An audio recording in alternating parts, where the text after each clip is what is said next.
savais-tu que la chambre 217 de l'hôtel Stanley au Colorado est une des chambres d'hôtel les plus hantées du monde?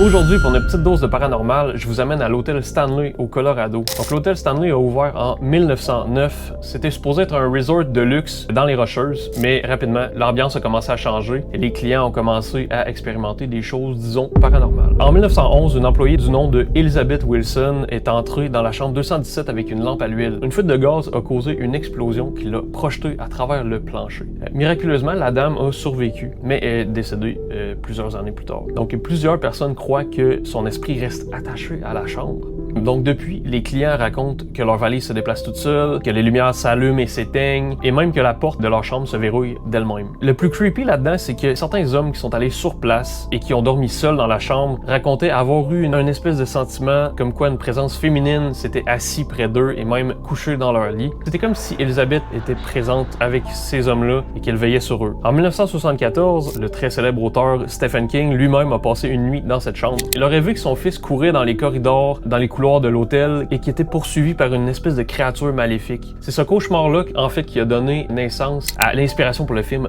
The Shining, qui était un film à énorme succès. Encore aujourd'hui, la chambre 217 est la plus demandée de l'hôtel Stanley au Colorado. On s'entend, la rumeur et les légendes font en sorte que les gens se dirigent rapidement vers cette chambre. La plupart des gens veulent vivre l'expérience, d'autres refusent complètement d'y mettre les pieds. Donc est-ce que toi, t'aurais le courage d'y dormir une nuit, juste une?